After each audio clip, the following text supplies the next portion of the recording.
Are you here ready to learn something today?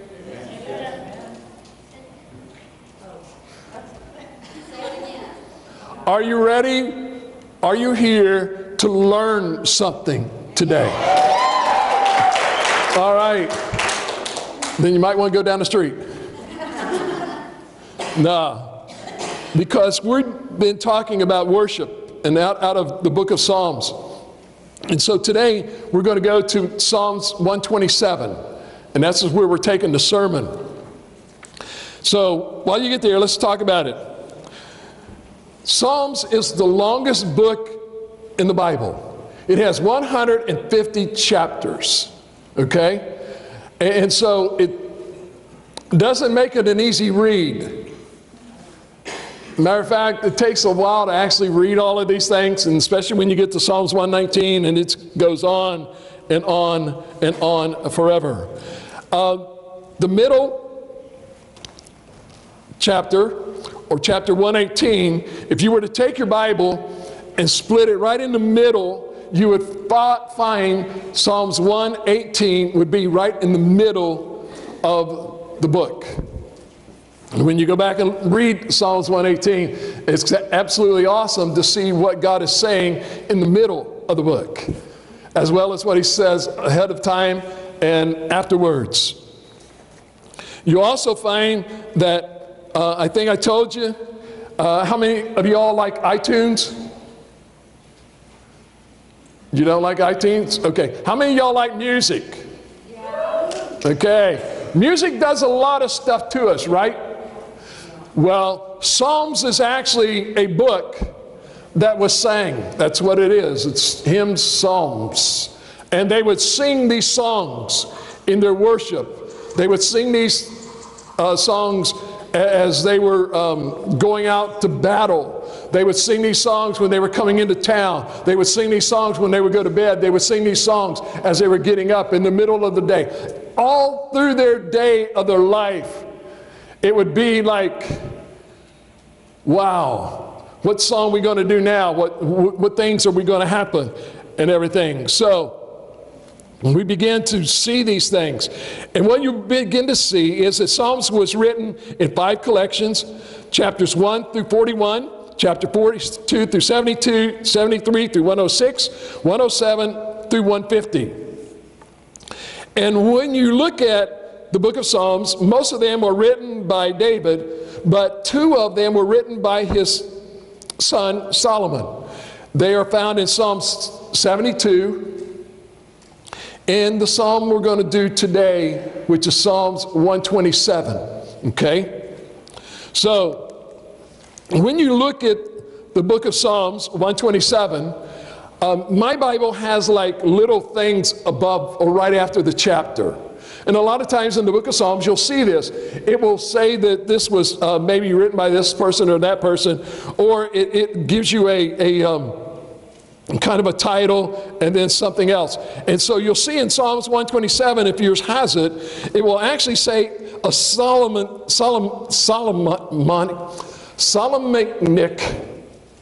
song of ascents. Okay? And these were tunes that the Israelites would sing as they were going into battle, as they were coming up into Jerusalem. A lot of times they would also take these, and when they were coming into Jerusalem to celebrate the feasts and everything of Israel, they would actually sing these songs. And when you look at it, Starting in chapter 120 all the way through chapter 135, you will find, you will find that there are actually 15 psalms that will be, they say that they are a song of ascent. So you've got 15 of these chapters of here that talks about this as they would sing. And 127 is right in the middle of it, okay?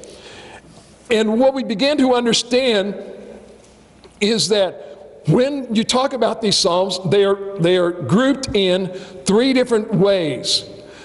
The first 3 are talking about trouble. Then you talk about the next 3, they'll start talking about trust. And then the last 3 of the 15, they will be talking about triumph. So when you think of, okay, the first 5 are about trouble, the second 5 is about trust, and the third are about triumph, you find 127 is going to talk to you about trust. And so when you begin to understand about worshiping God, ladies and gentlemen, we worship God when we have troubles, right? I find, honestly, I do a lot of my best worship when I'm in trouble. Because when I'm in trouble, Lord, I need you.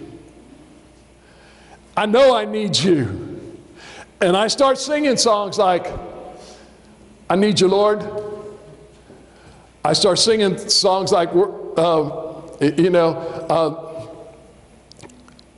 Jesus, worthy is the Lamb. I'll sing songs like that. I'll sing some old songs that I've rewritten over the years.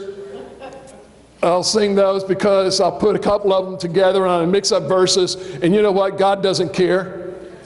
Because it isn't that you're in tune, out of tune, wrong beat, right beat. Doesn't matter whether it's slow or fast. God handles all kinds of music, ladies and gentlemen. I hate to disappoint you when you think that, oh, God only does hymns, man. No, I think God loves jazz, rock. I'm not sure about headbanging, though, heavy metal. You know, but hey, if God loves it, go for it. You know, and it's not the music. Okay, we forgot it's not the music. It's the attitude and the heart of when you're singing it. And I can say you can sing with heart in a slow song as well as a fast song. You can sing with heart with music or no music. You can sing with heart in the shower or out of the shower. Okay, it doesn't matter the situations. So you begin to start seeing some things. Now, you got to understand some things. Let me give you some more stuff about Solomon and who he was. We know that Solomon was a wise individual, very smart. But let me tell you some things about Solomon.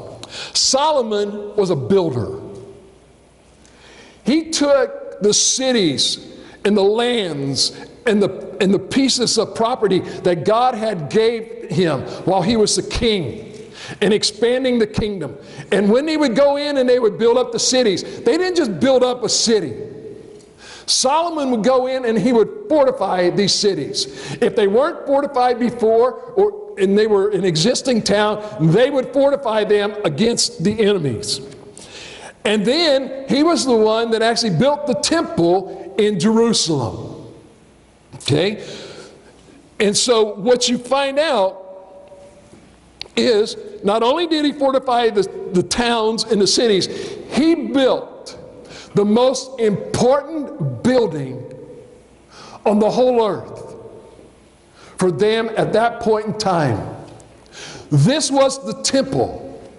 And it wasn't just a temple, ladies and gentlemen. It was the temple of God where God would bring down his Shekinah glory. And he would shine among all of the people.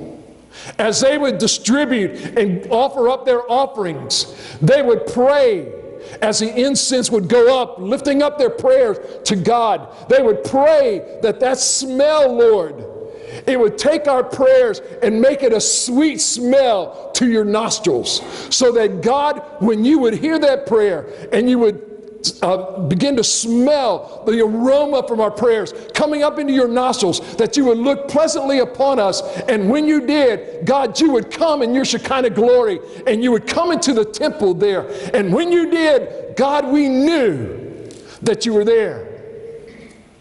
Think about it for a moment. When Moses was on the mountain, and God was getting ready to pass by, and Moses said to God, God, let me see your face. And he says, no, Moses, you cannot see my face, because if you were to see my face, you would die. So here's what I'm going to do, Moses. I want you to cover for a moment, and I'm going to show you my backside. Not my front side. I'm going to show you my backside. And just seeing the backside of God caused such a glow on Moses' face that when he came down from the temple or from the mountain, he didn't know. He just thought, man, this is really cool. This is a bright day. I can see everything now. He didn't know that he was reflecting God's glory until all of a sudden he comes down off the mountain and he comes in front of the people and they all start covering up. What's wrong? What's wrong? Moses, you need to cover up. You're so bright. Ladies and gentlemen, think about it. If you were to really, truly get into the presence of God and His glory would shine in your life, how much of a difference would it make among the people that you come in contact with? It would change them. But that was Moses. I'm sorry, that was Solomon. Moses was the other guy. Now, one thing that you need to understand is Solomon knew a lot about raising kids. Okay? Now, the problem is we don't know exactly how many kids Solomon had. We know he had 300 wives and 600 and some concubines. God bless him. You think you came from a big family? How would you like to take a family portrait of all of Solomon's wives, concubines, and children? Honey, you'd have to rent out a stadium. You talk about a wide-angle lens. You're going to have to shoot this one from the top of the mountain coming down into the valley, because that's probably what they're going to feel. And then the second thing is, you think you got problems remembering your kids' names when you only got 3 of them, and you start talking to them when one of them's doing something bad, you go through the whole alphabet. You call them not just your kids' names, but the neighbor's kids, hoping and praying that you got it right on one of them, because somebody is in your house. We don't know, but we know he had a whole bunch. So during the day of Solomon, there was the remnant of the tribes of the Canaanites, the Hivites, the Hittites, the Jebusites. These remnants of these tribes, they were still practicing child sacrifices. You think about it. Children, innocent children being offered up to the gods. And many of these people, they held life with such a careless thing that sometimes when your child is born now, when do you name that child? Huh? Within a day or two. Most of the time, you've already got the name picked out. If it's a boy, we're going to name him Charles. If it's a girl, we're going to name her Charlene or Charlie. So I get it all, right? Because you all just love me so much, you're going to name your children after me. I don't think so. But the Europeans, they held life so loosely. And a lot of these people were up in, as they moved up later on, they would not name their children until their 5th birthday. They didn't know if they were going to live or not. Many were dying. And so they would wait until that child turned 5, thinking that as soon as that child turned 5, they got a good chance of living and going on. So they didn't name it. And why? Because they didn't want to get too attached to the child in case something was to happen to that child. They didn't have the medicine that we had today. You think about it, a lot of children, how many children today get sick? And if they didn't have the medication that we had today, a lot of those children would die. It's some of the diseases that we've kind of eradicated, or we've got a certain immunizations against those diseases to try to help them to live. So, Solomon was trying to teach people the value of life. And the reason that we value life today is because of the psalm that Solomon has written. And this is part of the worship that we have to God. And what you're going to find out is here is a man who wrote a psalm about raising of children, understanding that he was a man who was limited. There was only certain things that he was capable of doing. And he realized that. That's what made him so smart. Realizing this is what we're going to do. So, let's go. In Psalms 127, verse number 1. Unless the Lord builds a house, its builders labor over it in vain. Unless the Lord watches over a city, the watchman stays alert in vain. In vain you get up early and stay up late, eating food earned by hard work. Certainly he gives sleep to the one he loves. Sons are indeed a heritage from the Lord, children a reward. Like arrows in the hand of a warrior are the sons born in one's youth. Happy is the man who has filled his quiver with them. Such men will never be put to shame when they speak with their enemies at the city gate. Now, some of you are going to say this morning, Pastor, this is great, this is fine, my kids are raised.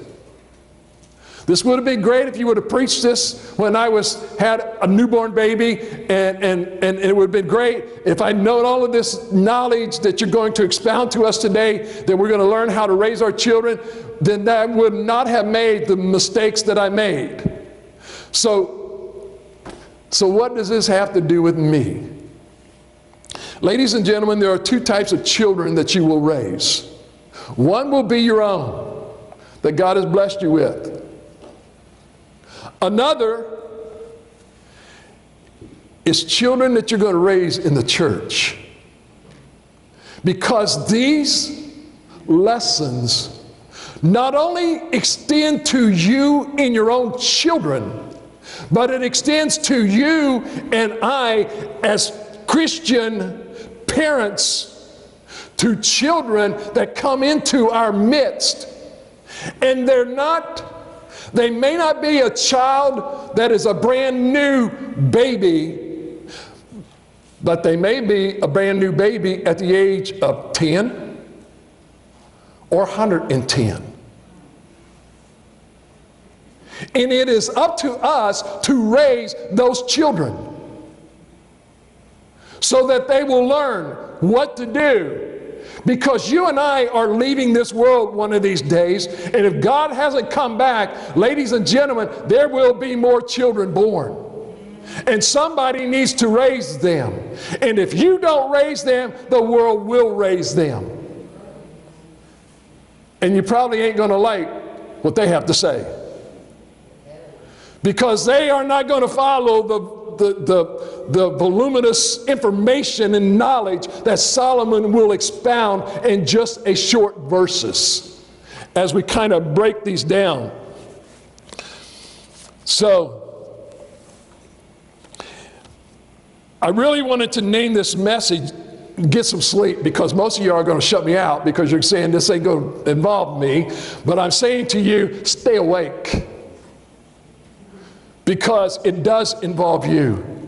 As we've shared, and I'll continue. Well, I'll just share with you. This isn't being broadcast, right? It is? Okay. Then I'll still say it.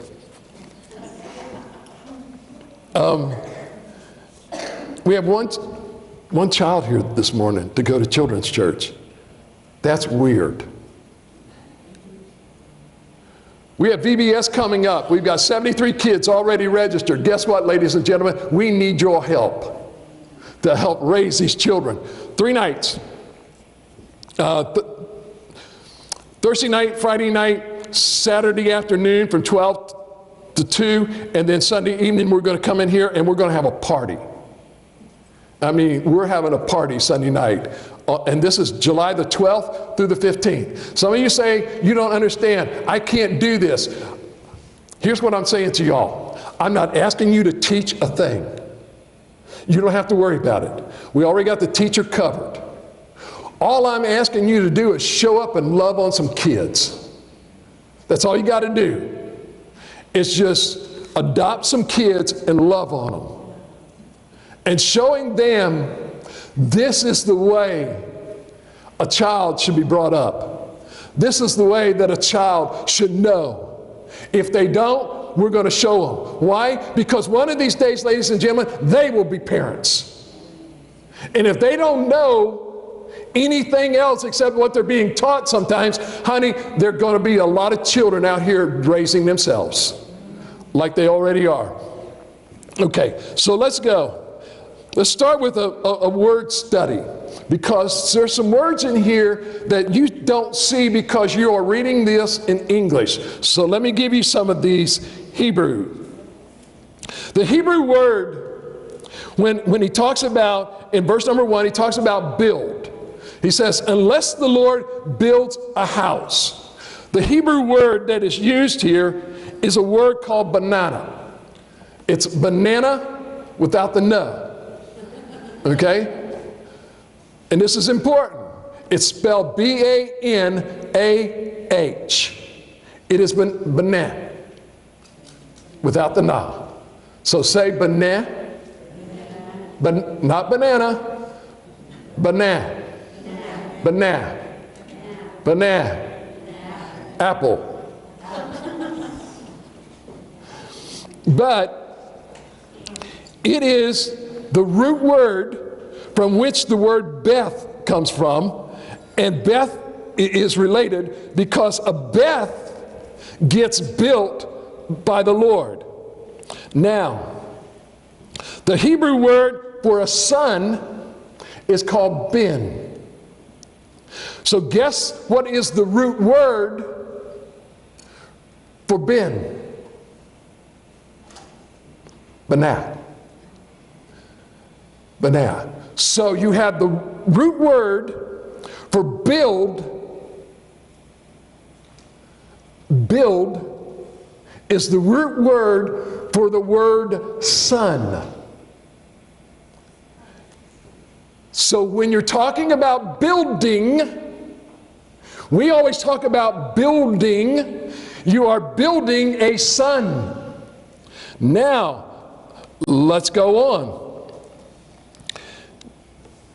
The Hebrew word for a daughter is called Bath.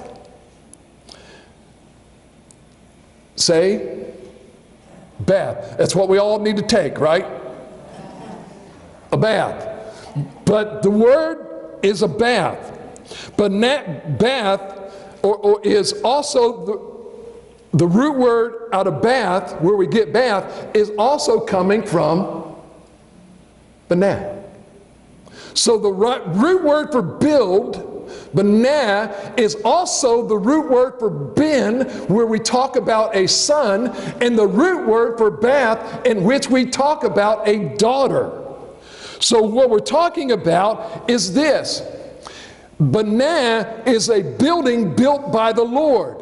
And if you're using the word ben for a son, bath for a daughter, then what you're talking about is a son or a daughter that is not built by you, ladies and gentlemen, but built by the Lord. Do you understand? We are building children that are not built by us, but they are built by the Lord. The children that we have, that God has entrusted us with, what we're supposed to do is not give them our values, but rather to give them the Lord's values. God's values. If we allow society to continue to raise our children, then our children therefore will take on the values of society. If we remember what the Bible says, to train up a child in the way that they should go, and when they are old they will not depart. What he's saying is, if you will take that child from the moment that the child is born and build that child a ben or a bath, which is a child built by God, that when they are old they will not depart. Why? Because that child has been built by God, which means they may not always act the way you want them to act, but ladies and gentlemen, if they are a child of God, they will always be a child of God. Amen. Because they're built by the Lord. God doesn't like everything that you and I do. He hasn't appreciated everything that I've done since the day I got saved when I was 10 years old. But God has been building this building, ladies and gentlemen, for 54 and a half years. And He ain't done with it yet. So we got to go on. So here's what you need to understand, and that is this. Since the Lord is the builder, talking about Benah, if the Lord is the builder, ladies and gentlemen, there is no sense of building anything without God or the Lord's help. It is a futile effort. You say, well, my child turned out okay. Really?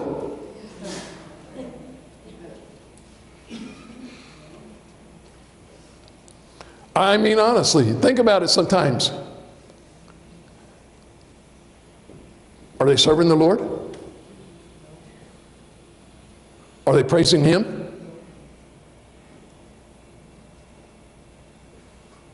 Where did it go? I ask the same question, guys and gals. You know, I sometimes about my own. Okay, so you need to understand that unless the Lord benaz the beth, the builder builds in vain, he says. And look at what he said. Unless the Lord builds a house, its builders labor over it in vain. So unless God benaz the ben, unless God benaz the beth, you need to understand, if He's not doing the beth, if He's not doing the ben, if He's not doing the bath, then ladies and gentlemen, what we are building is not going to stand. It will crumble because it's us building and not Him. Understand, the Bible says that there is nothing on this earth that is going to stand. God is going to rebuild it all. And praise the Lord, my house had termites. I'm glad that when I get to heaven, God is not going to give me a house infested with termites. You ever ate fruit, especially bananas, and laid the peel out somewhere and forgot about it? And then all of a sudden you start looking and you start seeing these little black things flying all over the place. And you think, where in the world did those all come from? And then you find that banana that you left there last year. You know? So, this is a psalm about parenting. So how many of y'all had parents? Some of you don't know. How many of y'all had parents? You're in a Baptist church, you can raise your hand. Okay? It's not against the law here. How many of you are parents? How many of you are grandparents?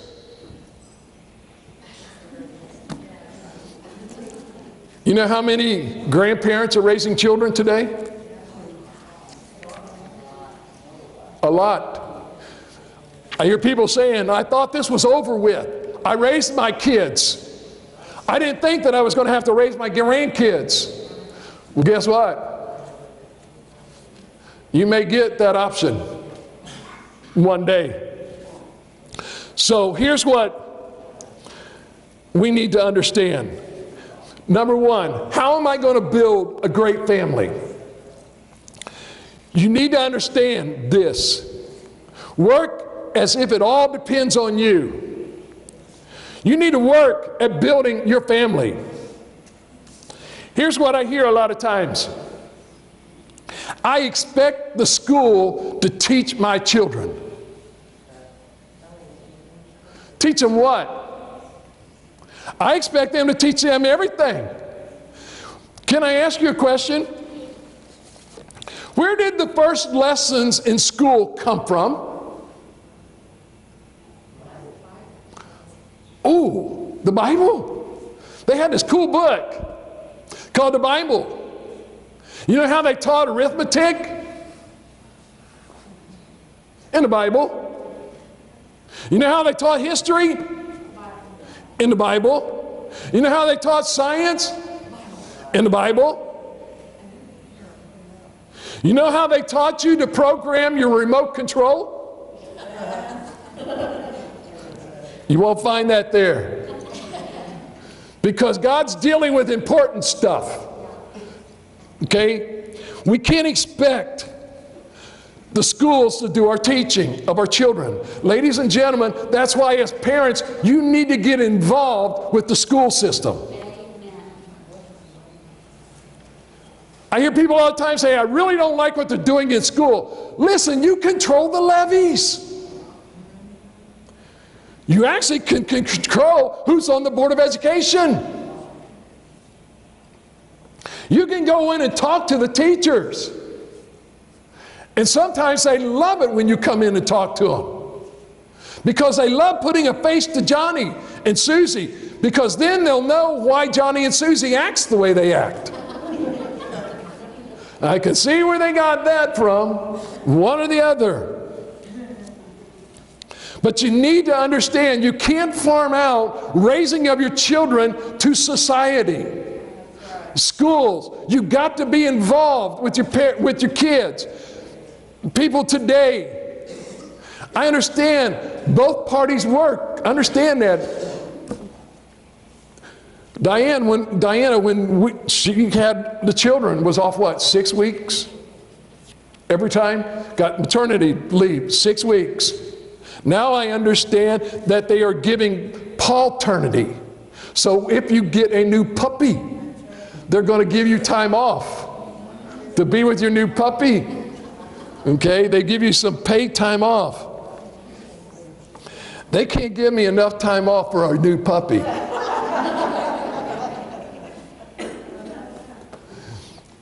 You need to work as if it depends on you. The Bible also says that you need to pray as if it all depends on God. He said, unless the Lord builds your house, unless the Lord builds your family, all your work, he says, is going to be in vain. So you need to turn to your neighbor right now and say to your neighbor, the only way we're going to build this church the way it needs to is we're depending on you.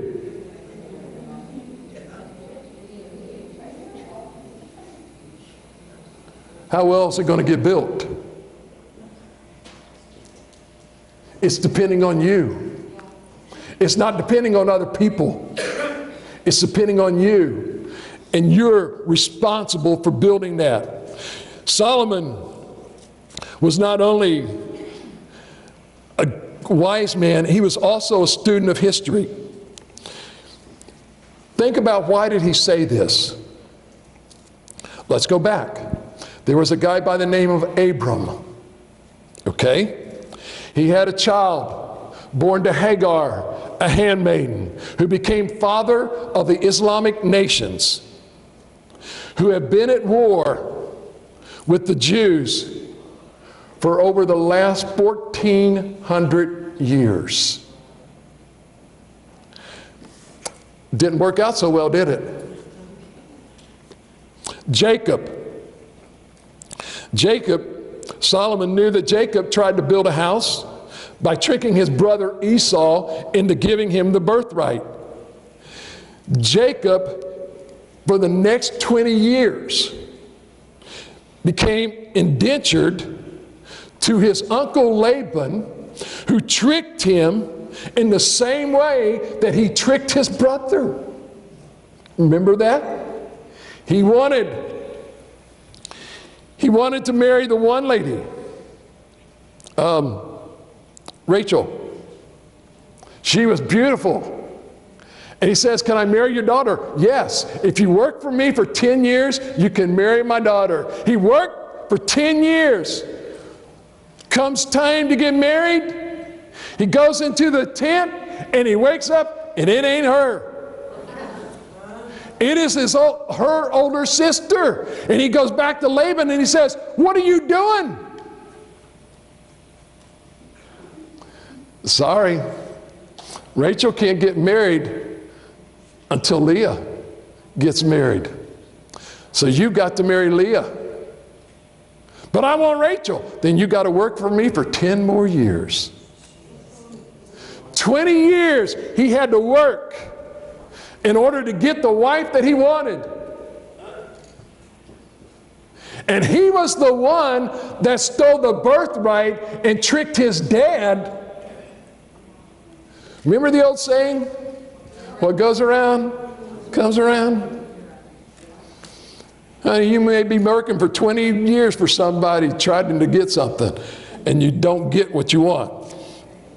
How about Joseph? What happened with Joseph? Solomon knew that Joseph couldn't build his own house, so what happened? He was thrown as a slave into Egypt, but he trusted God to build the house, and guess what? He became one of the most wealthiest men in the whole world. Joshua was going to conquer, but the only one that he lost, Joshua lost in battle, was because of Achan, who stole the silver and stuff and hid it in there. Solomon knew that his father David had taken Bathsheba, another man's wife, and the child born died in death. And after that, David says, I trust you, God, to build the house. I'm not good at this. So what did he say? He said, build it on your own. You're on your own. Build it under God, ladies and gentlemen, you're under a blessing. Number 3, you need to live as if God is the most important person in the whole world. Matthew chapter 6 verse 33 says, seek ye first the kingdom of God and his righteousness, and all of these things will be added unto you. Amen? So, in the midst of the world where children were being sacrificed to God, and Solomon comes back, and look at what he says. Sons are indeed a heritage from the Lord, from the Lord, children a reward. What are they doing? They're offering up all of the kids like they're nothing. And Solomon says, you guys got it all wrong. They're a heritage from God. They're a reward from God. Don't offer them up. Don't kill them. Don't sacrifice them to the God. That's worthless, guys.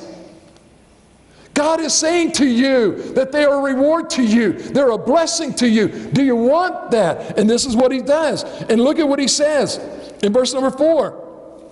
He says, they're like arrows in the hand of a warrior, are the sons born in one's youth. How many times, I didn't bring anything. But pretend for just a moment that this was a piece of a limb, and you want to make this an arrow. What would you start doing to this thing? Huh? Turn it around? No. Whittle it. Number one, you want to whittle it, right? And you want to get it down to being very smooth. Because when you fire that arrow, you want it to do what? Pierce, but you want it to go straight. Right? So if you've got a tree limb and it's not, or a piece of wood, and it's not straight, it's got a little curve in it, guess what's going to happen when you fire that arrow? It's going to take off in a different way. So what Solomon is saying is this, that children are like arrows. That what you've got to do, you are given this piece of wood that has a lot of bends and things in it. It has a lot of knots in it. It's not straight. And so what you need to do with God's help is to take and whittle that down and whittle that down so that when that child gets ready to be fired, ladies and gentlemen, it goes straight and pierces the target that God wants it to go. He's not just giving an illustration.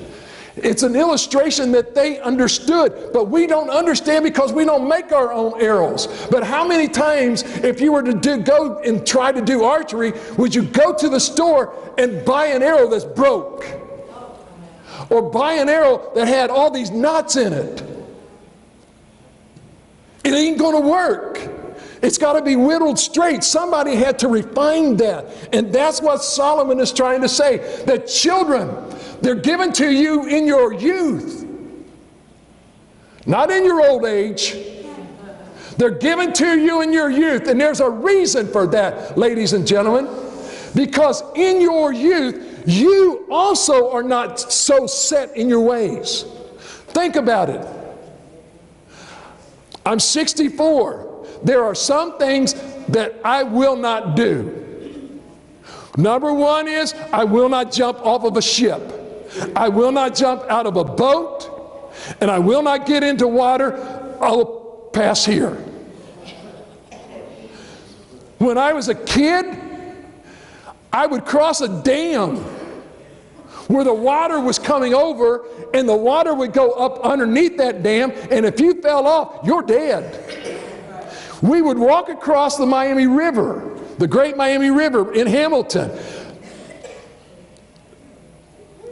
and looking at these little swirling pools of water, understanding there are undercurrents there, and if you step in the wrong place in the wrong direction, you're going under and you ain't coming up, not alive. We would make ramps in the grass, and we would take cardboard boxes and get these cardboard boxes going down the levee. If you've ever seen that levee, it's like 4 stories high, 40 feet, and it's got a path from here to here before you go into the water. And we would get on those things, not knowing how to swim. Number one, and see who could come the closest to the water without going into the water and jumping off. I could guarantee you I was not the winner. Halfway down, honey, I'm praying, where's the jumping off point? Because if I'm going to roll, I want to roll this way and not that way. But there were some of those crazy kids, they didn't make it. They went into the water. They came out wet. And that's what I'm saying. How in the world did I ever make it this long? I have no idea. Because as a kid, I was stupid, doing stupid things. Now I'm an adult, doing some stupid things.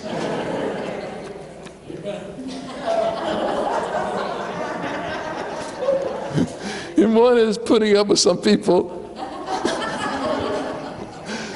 But we learn. He says, they're like sons. He said, your sons. And again, he's talking sons and daughters, not just sons. He's talking about your children. He says, look at this. They're like arrows in the hand of a warrior. Ladies and gentlemen, we are warriors. We call ourselves Christian soldiers. We are warrior in a battle against society, against the devil. And these children are in our hands to help leading with God's leadership and guidance of molding these kids so that when they're fired, they're going straight. Sometimes, ladies and gentlemen, we're the only parents that they have. And we need to understand these things. He says that they are arrows, okay? Now you got to think about it. The most powerful weapon that the Israelite army ever had at this point in time was arrows. They didn't have gunpowders. They didn't have big ships with cannons on them. Ladies and gentlemen, they would fight with their hand to hand, okay, and make a sword. But if I wanted to attack the enemy, it was shooting arrows over it. I couldn't sleep this morning, and I was channel surfing, and I was watching a movie about what was the guy's name? Pendragon.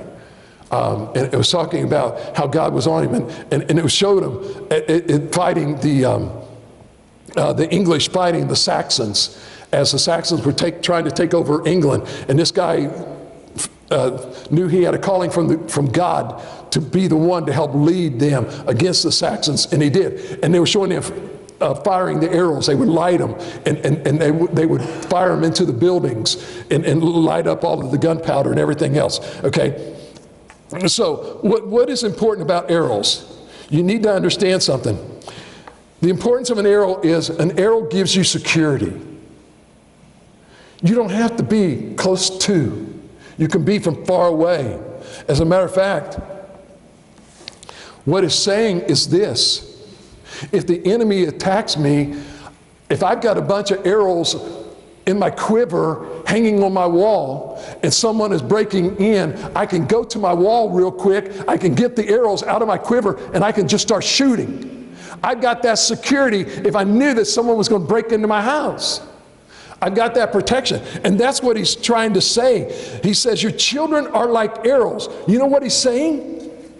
Your children, ladies and gentlemen, is your protection against the enemy.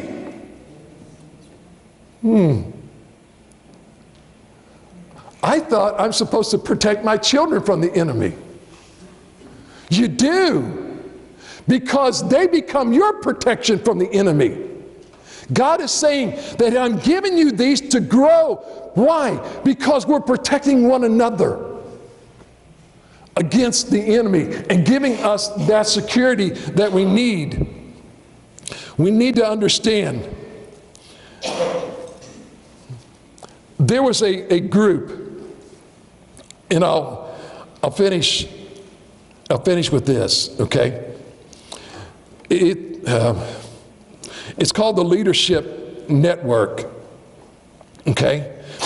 They did a study just a few years ago about what caused some kids to grow up and love God, and other kids grow up and have nothing to do with Him. And here's what they found. The 4 traits that the kids who grew up loving God had in common were this. Their parents had a genuine faith. Not just every other week, where they just showed up in church if there wasn't anything going on. They showed them their faith. I cannot tell you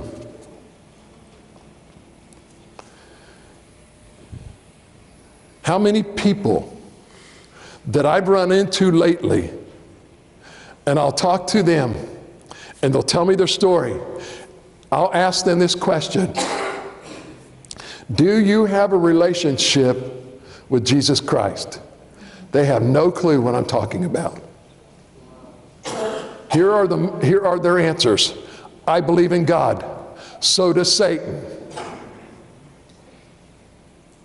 Okay? So believing in God is not a relationship with Jesus Christ. I go to church. So do a bunch of hypocrites. Going to church doesn't mean you've got a relationship with Jesus Christ. I give money to charity.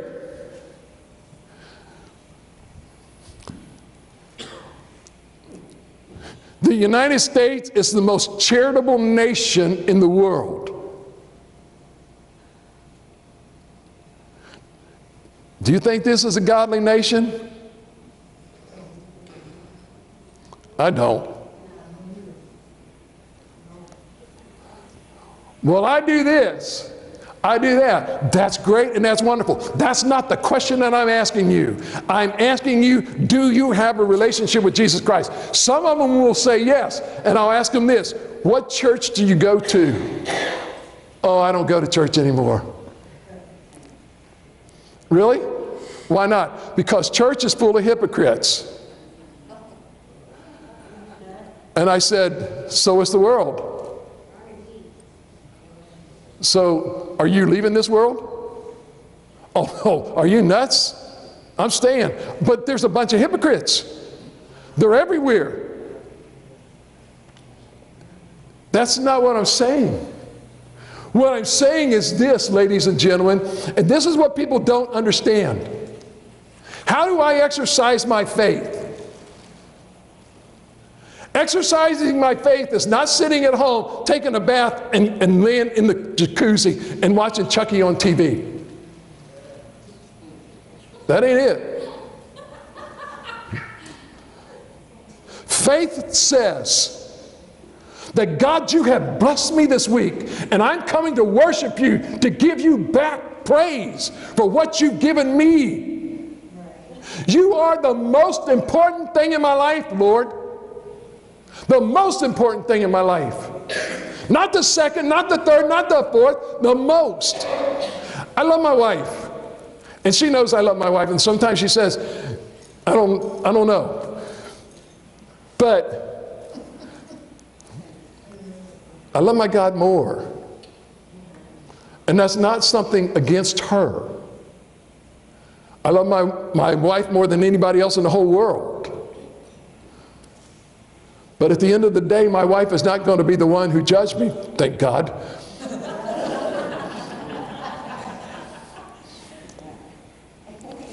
But they had a genuine faith.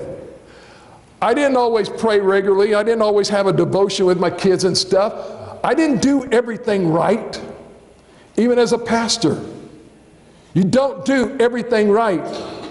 But ladies and gentlemen, this is why we try to teach these kids when they come in here. Help them to learn how to pray. I hear people all the time, they'll say, I want to get saved. And I'll say, okay, we'll pray. They say, I have no clue. I don't know how to pray. Okay, neither did the disciples. The disciples thought they knew how to pray, but they couldn't pray with power. And they asked Jesus, Lord, teach us how to pray.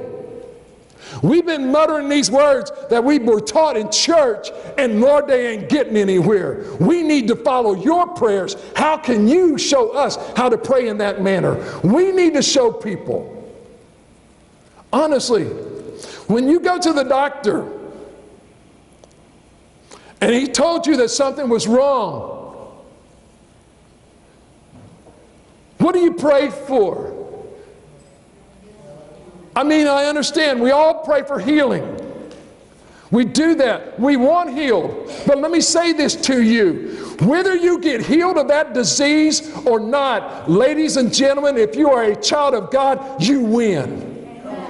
You are either healed here physically, or ladies and gentlemen, you are healed forever, no longer to worry about the disease. The one thing I look forward to is never, ever, ever, ever, ever having to go to a doctor anymore. I get tired of going to the doctor and telling them there's something wrong with me, and they say, we can't find anything. Right? I know my body, doc. There is this pain that ain't supposed to be there. Well, we can't find anything. Then okay, I need to go somewhere else. And how many times have you gone to get another opinion and found out that that person didn't have a clue what they were talking about? Right? Well, let me tell you all something. There is one doctor I know that you can go to that does have a clue about what he's talking about. And if he wants to heal you of cancer, he'll heal you of cancer. If he doesn't, you die, you're going to heaven. That's why, ladies and gentlemen, it is a journey of hope. Paul says, whether I live or whether I die doesn't really matter. Because what I do know is this: to live to me is me, but to die is to the Lord. Because when I die, I'm out of this place. I love you all to death, and I wish you all would go with me when we were. But this boat probably ain't going to be big enough for all of us. But if he does, he's sending a big ark to take us out of here, okay? We can all do it together. Number two, they demonstrated their faith by giving. They tithe, and not only did they tithe, this is where people don't understand tithing. Okay, so all churches want is my money. No, we don't. This is why a lot of times you'll find I don't preach on tithing. Because I believe that God will give the church what the church needs. And God will impress upon you what you need to give. I don't need to do that. I can shame you into this and shame you into some other things. And if I shame you into it, someone else can shame you out of it. Shame on you. But here's what I'm saying. What we teach and what we believe sometimes is, I got to give back a tithe. So I got to give back 10%. Wrong. You know how much you give to the Lord? Every last penny. You know why? None of it belongs to you. If it wasn't for Him, you wouldn't have a dime or a penny. But when you give to the Lord what is the Lord's, let me say to this, the rest that is left over, honey, He will bless it. Bless it beyond measure. Some people say, well, Pastor, you don't understand. I don't have anything. There was a little widow woman who only had 2 pennies, and she gave it all. And what did the Lord do? He blessed everything. Everything. Why? Because she gave everything. But more than that, what He wants, ladies and gentlemen, is you. He wants your time. He wants your effort. Think about it. How many times do you spend doing other things, but yet when it comes to serving in the church, we don't? I can serve everything else. I've got time for everything else. But asked to serve in the church, that's like pulling teeth. Okay? So, we need to get involved by giving. We also need to get involved by serving. Because what are we teaching our kids? If we don't, then what we're teaching our kids is this: church isn't important. If everybody quits serving, you know how many, we talked about this Sunday night, you know how many people it takes to put on a service here in this church? Excluding God. How many people? 30 to 35 people to pull off the service. It isn't just me. It's more than that. It's the people that are up here singing. It's the ones taking up the offering. It's the ones that's greeting you at the door. It's the one that's serving the kids back in the back in the nursery, in the children's church. It's all of those people. And you guys, I love you because my wife puts your name on a list and gives you the list and says, here, you're doing children's church this week. And most people will say, what's children's church? Or you're doing nursery. And we greatly, greatly appreciate it. I don't ever want you to think that I don't. But we need to step up sometimes and do some things, okay? We need to live in front of our kids, because those arrows, ladies and gentlemen, they don't just take off by themselves. They've got to be aimed. We've got to learn how to aim our children. Because if we don't, they're going to fall for the teachings of the world. And what they're teaching the world today is not the truth.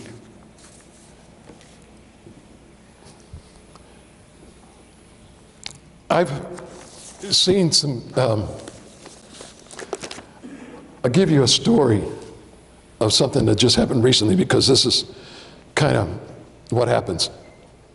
A lot of parents have kids, and they start looking at their kids, and they start deciding what their kids are going to be good at. And they start trying to move their kids in this direction. Just recently, this week, as a matter of fact, I think it was Thursday, a guy by the name of Charles Krauthammer, a great opinion person, he died. His dad was a doctor. And so, as he was getting ready for college, his father wanted him to be a doctor like him. But he didn't want to be a doctor like his dad, because he was more in line with the psychological opinions of people and studying people and their thoughts and things like that. So what he decided to do was to become a psychiatrist, because he really wanted to get into political world, but he still wanted to be a doctor. Okay? His dad had shot him this way, but the problem was that God was asking him to go into another direction. And so there had to be a whittling down to get into the right spot, into the right place where God could use that child.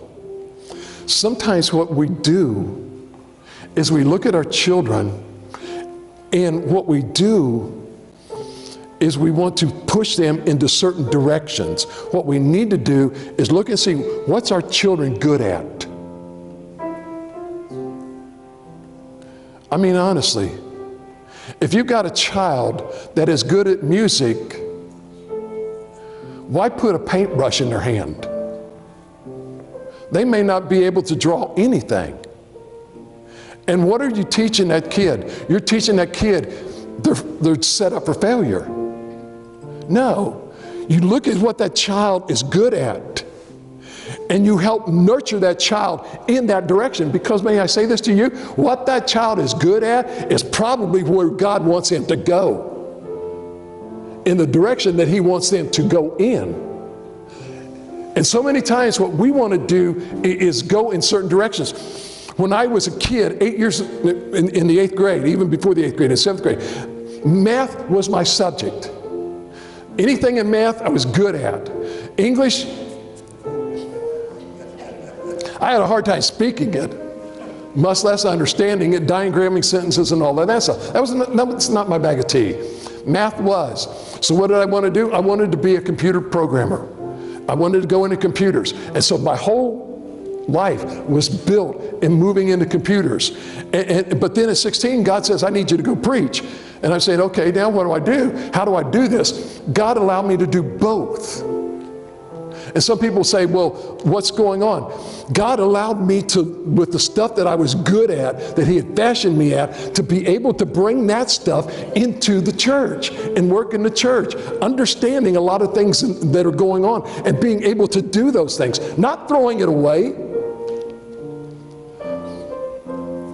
I had to network to get jobs. You know what you do in the church? You network.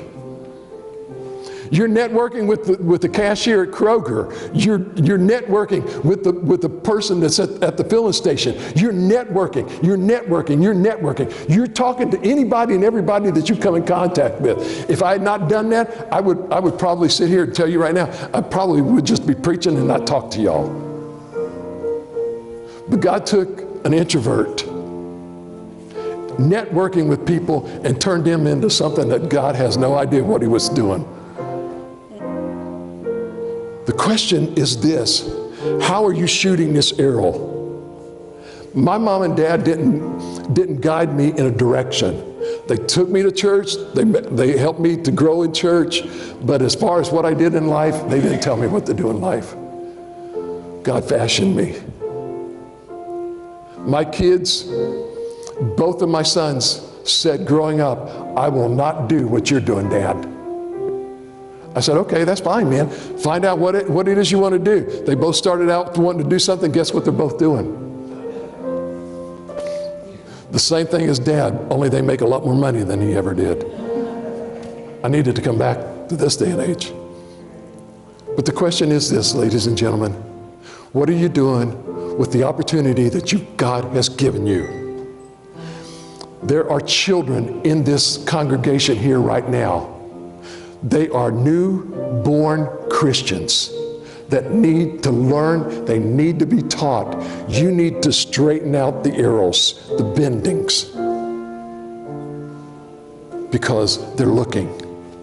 They're our children. We got to serve, we got to do. Let's stand, would you? Hello, this is Pastor Chuck Cotton from Calvary Baptist Church.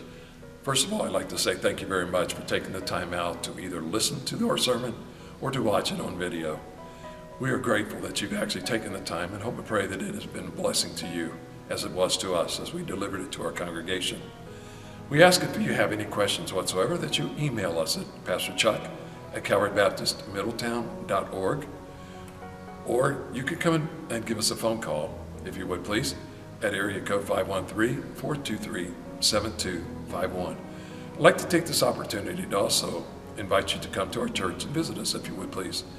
We actually have small groups on Sunday morning starting at 9:30, with our morning worship following at 10:45. Prior to our morning small groups, we also provide donuts with coffee, milk, orange juice, a time for fellowship, get to know each other, have a good time before we actually break out into our small groups for Sunday. Our worship services are uplifting, they're fast moving, and everything in our service is just a fast pace. But we do take time every once in a while to slow down as we feel the Holy Spirit moving, and we never want to hinder it in any way. We also have on Sunday evening and during the school year, we have Awana, and Awana starts with the Puggles, actually from age 2 all the way up through high school. And during that period of time, we also have a worship service. Both of these start at 6 o'clock and end at 7:30. Our Wednesday night, we have a Bible study, which starts at 7. We generally finish about 8:15. We would love for you to come and visit with us. Don't have to dress up, just come as you are, because to us, it doesn't matter. You're a child of God, a creation of His, and so to us, you're important to everything that we do. Our motto here is building the kingdom one life at a time, and we hope that we have a chance to visit with you, get to know you as you get to know us. So thank you, and may God bless you.